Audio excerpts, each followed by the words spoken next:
এটা single fly, এটার নাম হচ্ছে জিপার। হ্যাঁ, আর এটা হচ্ছে ফর্ম রাইজ। অফিসের সিঙ্গেল ফ্লাই যতটুকু থাকবে, জিপার ততটুকু থাকবে, ডাবল ফ্লাই ততটুকু থাকবে। ঠিক আছে, আমরা এখন ফর্ম পার্টের কাজ করব। কোন পার্ট? Form part. ফর্ম পার্টে কি করব? সিঙ্গেল ফ্লাই জয়েন করব, তাই না? জয়েন কতটুকু করব? এই যে ওভারলক আছে, ওই ওভারলক পরিমাণ। ঠিক আছে, তাহলে আমরা এখন সিঙ্গেল ফ্লাই জয়েন করতে সুন্দর করে একটা মেরে দিব। ঠিক আছে, তাহলে এখন সিঙ্গেল ফ্লাই জয়েন করলাম নাকি? এটা উল্টে টপসিন করব। কি করব? টপসিন। এই যে সুন্দর করে এই 160 গাইড আছে না, 160 গাইড পরিমাণ রাইখা আমরা টপসিন করব।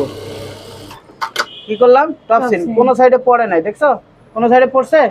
পড়ে নাই। তাহলে আমরা কি করলাম? Single fly join Topsin.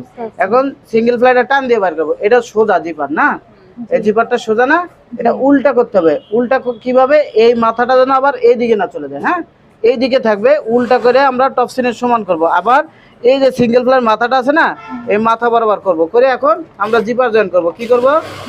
তাহলে ফর্ম পার্টের করা কাজ হলো single fly join Topsin zipper join, তাই না? এই প্রসেসের নাম না মনে রাখলে হবে না। এখানে কয়টা প্রসেস করলাম? তিনটা। কি কি? Single fly join Topsin zipper join, মনে থাকবো? ওকে।